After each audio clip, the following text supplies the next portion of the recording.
पहला, one day match हार चुका था भारत, फिर हुआ चमत्कार। भारत ने अपनी चालाकी से पलट दिया हारा हुआ मैच। बीच मैदान में हुआ बड़ा बवाल, देख पूरी दुनिया हैरान। दोस्तों, नागपुर के मैदान पर इंडिया और इंग्लैंड के बीच खेले गए पहले वनडे मुकाबले में हुआ अंतिम गेंद तक ऐसा घमासान टीम इंडिया की तगड़ी वापसी देख अभी भी सदमे में है पूरा क्रिकेट जगत। तो आखिर कैसे डेब्यूटेंट हर्षित राणा के साथ मिल शमी जडेजा ने अपनी कातिलाना गेंदबाजी से इंग्लिश बल्लेबाजों को दिन में तारे दिखाते हुए उनकी धज्जियां उड़ा दी। इस मुकाबले की सांसें थाम देने वाली पूरी हाईलाइट तो हमारे साथ अंत तक बने रहे। लेकिन उससे पहले आपको क्या लगता है कि हर्षित राणा, जोफ्र आर्चर और शमी में कौन सबसे खतरनाक गेंदबाज है? अपनी कीमती राय नीचे कमेंट करके जरूर बताइए। दोस्तों, जैसा कि आपको पता है, इंडिया और इंग्लैंड के बीच 3 मैचों की सबसे रोमांचक वनडे सीरीज का पहला और सबसे खतरनाक मुकाबला यहाँ नागपुर के विदर्भ क्रिकेट एसोसिएशन स्टेडियम में खेला गया, जहाँ टॉस के लिए सिक्का उछाला गया तो टॉस के बॉस बने इंग्लैंड के कप्तान जोश बटलर, जिन्होंने टॉस जीतकर सबसे पहले इस बार बल्लेबाजी करने का फैसला किया और टीम इंडिया को बॉलिंग का निमंत्रण दिया। तो वहीं दोस्तों, टीम इंडिया के लिए आज मैच शुरू होने से पहले ही एक बड़ा झटका लगा जब वनडे क्रिकेट के सरताज विराट कोहली को प्लेइंग 11 में शामिल नहीं किया गया। आज विराट के बिना ही टीम इंडिया इंग्लिश टीम से 2-2 हाथ करने उतरी थी। इंग्लैंड की तरफ से रनों की बारिश करने फिल सॉल्ट के साथ बेन डकेट की खतरनाक जोड़ी मैदान में उतरी थी। वहीं दूसरी तरफ से भारतीय टीम की तरफ से गेंदबाजी आक्रमण की शुरुआत की मोहम्मद शमी ने, जिन्होंने पहले ओवर ही अपनी कातिलाना गेंदबाजी से मेडन निकाल लिया। लेकिन दोस्तों, दूसरी तरफ हर्षित राणा की किस्मत इतनी अच्छी नहीं थी, जहां चौथी ही गेंद पर हर्षित राणा को आड़े हाथों लेते हुए फील सॉल्ट ने एक खतरनाक चौका लगाया और अपने साथ साथ अपनी टीम का भी खाता खोल लिया था। तो वही ओवर की अंतिम गेंद पर फील सॉल्ट ने एक और गेंद को बाउंड्री के बाहर मारकर अपने खतरनाक इरादों से टीम इंडिया को रूबरू करवा दिया। तीसरे ओवर में शमी की दूसरी गेंद पर डकेट ने भी खूबसूरत चौका मारकर 3 ओवर में इंग्लैंड को 17 रनों तक पहुंचा दिया था। भारतीय क्रिकेट टीम को अब तक कोई सफलता हासिल नहीं हो पाई थी। कप्तान रोहित का हर एक प्लान पूरी तरीके से फ्लॉप साबित हो रहा था। यहाँ तक कि मोहम्मद शमी भी लय में नजर नहीं आ रहे थे। 5वें ओवर की आखिरी 2 गेंद पर शमी की धज्जियां उड़ाते हुए भी डकेट ने 2 खूबसूरत चौके मारे। 5 ओवर में इंग्लैंड का स्कोर 26 रनों तक पहुंच चुका था। तो उसके बाद तो उन्होंने इस वनडे मैच को T20 में ही तब्दील कर दिया। 6वां ओवर लेकर आए हर्षित की पहली ही गेंद पर फील सॉल्ट ने गेंद को आधा दर्शन रनों के लिए बाउंड्री पार डिपॉजिट किया और मैच का पहला छक्का मारा। तो अगली ही गेंद पर इस बार एक्स्ट्रा कवर के क्षेत्र में चौका बटोरा। तो तीसरी ही गेंद पर सॉल्ट ने स्क्वायर लेग के ऊपर से खौफनाक मारकर भारतीय खेमे में खलबली मचा दी थी। चौथी गेंद पर सॉल्ट ने इस बार मिड विकेट को टारगेट करते हुए एक और चौक बटोरा। 4 गेंद में ही उन्होंने 20 रन ठोक डाले थे। तो जाते जाते ओवर की अंतिम गेंद पर एक और तूफानी बटोरकर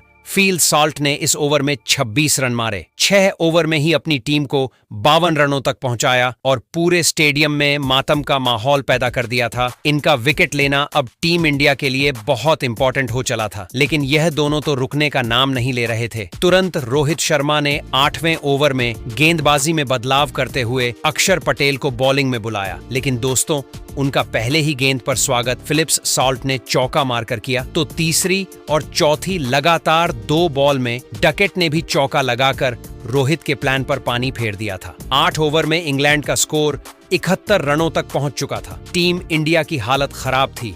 लेकिन दोस्तों, तभी मैच में एक बहुत बड़ा ट्विस्ट आता है। जी हां, 9वां ओवर लेकर आए थे। रोहित के तुरुक के इक्के, हार्दिक पांड्या और ओवर की 5वीं गेंद पर 3 रन चुराने के चक्कर में फील सॉल्ट श्रेयस अय्यर की जबरदस्त थ्रो पर रन आउट हो जाते हैं और टीम इंडिया को पहली सफलता मिल जाती है। जहां खतरनाक लग रहे सॉल्ट 26 बॉल में 5 चौकों, 3 तूफानी छक्कों की बदौलत 43 बनाकर पेवेलियन लौटे। उनके आउट होने के बाद अब मैदान इंग्लैंड टीम की जड़ जो रूट कदम रख चुके थे। पर दोस्तों, यहां से तो पूरा मैच ही पलट गया। जी हां, पावर प्ले का अंतिम ओवर लेकर आए हर्षित राणा ने अपने ODI डेब्यू पर पहला विकेट डकेट के रूप में हासिल किया, जिनका कमाल का कैच यशस्वी जायसवाल ने लपका और टीम इंडिया ने इसी के साथ दोनों ओपनर्स को पवेलियन का रास्ता दिखा दिया था। जहां डकेट 29 बॉल में 6 चौकों की बदौलत 22 रन बनाकर पवेलियन चल दिए। तो दोस्तों, उनके आउट होने के बाद हैरी ब्रुक मैदान में सेट भी नहीं हो पाए कि ओवर की अंतिम गेंद पर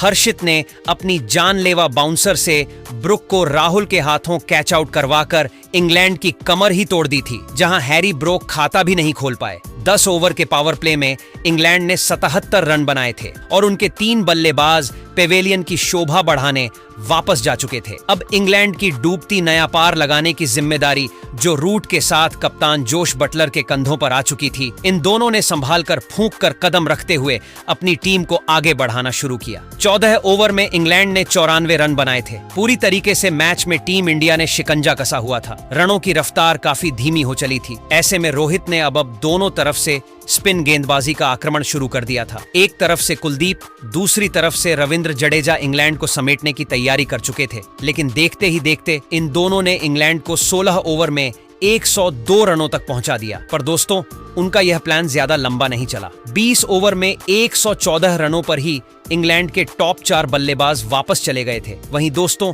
बटलर के साथ जेकब बेथल मैदान में मौजूद थे और दोस्तों, इन दोनों ने तो यहां से मैच का रुख ही पलटना शुरू कर दिया।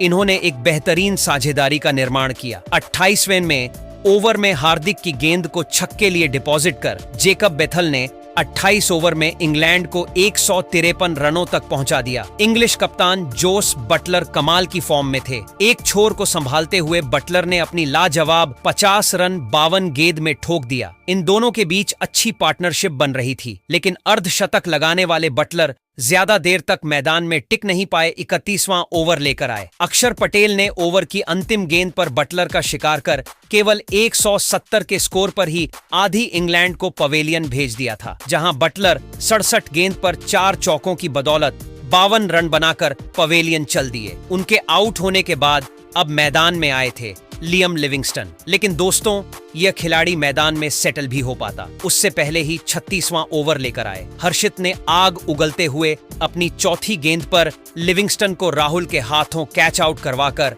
इंग्लैंड को 6वां झटका दिया और इंग्लैंड की बल्लेबाजी की कमर तोड़ दी। जहां लिविंगस्टन 10 बॉल में केवल 5 रन बना पाए, इंग्लैंड पूरी तरीके से बैकफुट में था। अब मैदान पर ब्राइट कार्स अपनी टीम की आखिरी उम्मीद बनकर आए थे। दूसरी तरफ से बेथल कमाल की फॉर्म में लग रहे थे, तो आते ही 40वां ओवर लेकर आए।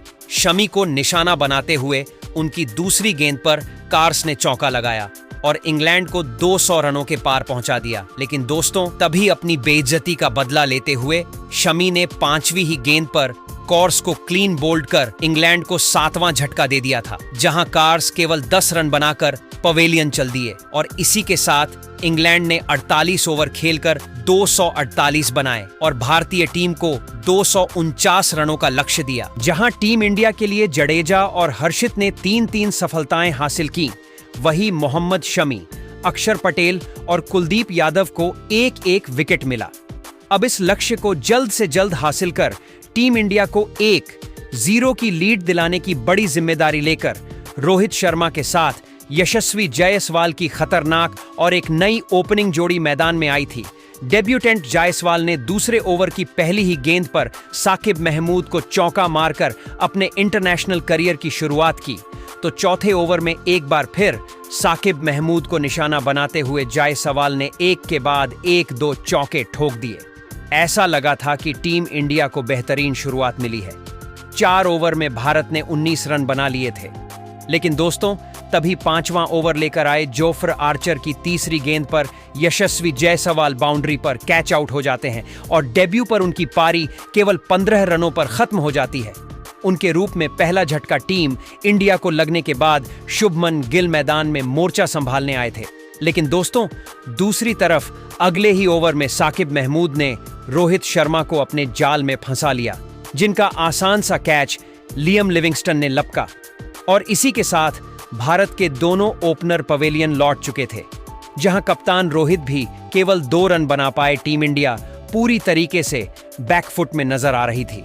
उनके आउट होने के बाद अब मैदान में श्रेयस अय्यर जलवा दिखाने आए थे और दोस्तों, आते ही उन्होंने तो इंग्लैंड की खुशियों को मातम में बदलना शुरू कर दिया। जी हां, आते ही अय्यर ने चौके से अपना खाता खोला तो 7वां ओवर लेकर आए जोफ्र आर्चर का स्वागत। जहां गिल ने पहली बॉल में चौके से किया, तो ओवर की अंतिम 2 गेंद पर श्रेयस अय्यर ने आर्चर की धज्जियां उड़ाते हुए 2 तूफानी ठोक कर निराश भारतीय फैंस को झूमने पर मजबूर कर दिया। आते ही इन्होंने तो सीधा अपने बल्ले से सुनामी दिला दी। 8 ओवर में ही टीम इंडिया को इन दोनों ने 50 रनों तक पहुंचाया, तो उसके बाद भी रुकना क्या होता है। वह तो उन्होंने कभी सीखा ही नहीं। सभी इंग्लिश गेंदबाजों की कुटाई करते हुए 10 ओवर के पावर प्ले में उन्होंने टीम इंडिया को 71 रनों तक 2 विकेट के नुकसान पर पहुंचा दिया था। उनके बीच एक कमाल की साझेदारी हो रही थी जो टीम इंडिया को आसानी से जीत की तरफ बढ़ा रही थी। तो दोस्तों, अय्यर तो आतंक का दूसरा नाम बने हुए थे। 14 ओवर में ही उन्होंने टीम इंडिया को 101 रनों तक पहुंचाया। अपनी धमाकेदार हाफ सेंचुरी केवल 31 बॉल में T20 के अंदाज में पूरी की तो टीम इंडिया की जीत 99% सुनिश्चित कर दी। हालांकि अगले ही ओवर में जेकब बेथल ने अय्यर को LBW आउट कर दिया, जहां अय्यर 36 बॉल में 9 चौकों 2 की बदौलत 51 रन बनाकर वापस लौटे। लेकिन तब तक वह अपना काम कर गए थे। उनके आउट होने के बाद मैदान में आए थे अक्षर पटेल। इंग्लैंड को लगा था कि शायद वह वापसी कर जाएं, लेकिन सलाम है इन दोनों की जोड़ी को, उन्होंने इंग्लैंड के सामने हार नहीं मानी। रनों की रफ्तार तक धीमी नहीं हुई, लेकिन चट्टान की तरह डटकर उन्होंने तूफानी बल्लेबाजी की और आते ही अक्षर पटेल तो चौके से ही डील करने लगे। एक तरफ गिल तो अपने बल्ले से तबाही मचा ही रहे थे। इन दोनों खिलाड़ियों ने देखते ही देखते 23 ओवर में टीम इंडिया को 154 रनों तक पहुंचाया तो शुभमन गिल ने 60 बॉल में अपनी हाफ सेंचुरी भी पूरी कर ली। इस दरमियान उन्हें एक जीवन दान भी मिला। 26 ओवर में टीम इंडिया ने 170 रन बना लिए थे। इन दोनों के बीच 50 रनों से भी अधिक की पार्टनरशिप हो गई थी, जिसने टीम इंडिया की जीत को 99% सुनिश्चित कर दिया था। और यहां से टीम इंडिया ने बड़ी आसानी से न केवल यह वनडे मैच जीता, बल्कि 1-0 से लीड बनाकर इंग्लैंड का घमंड भी चकनाचूर कर दिया। तो दोस्तों, अब आपको क्या लगता है कि अय्यर, गिल और हर्षित में कौन है इस जीत का सबसे बड़ा हीरो? अपनी कीमती राय कमेंट करके जरूर बताइए। और ऐसी ही नई और धमाकेदार खबरें सबसे पहले जानने के लिए हमारे इस वीडियो को लाइक और चैनल को सब्सक्राइब करना बिल्कुल भी ना भूलें। धन्यवाद।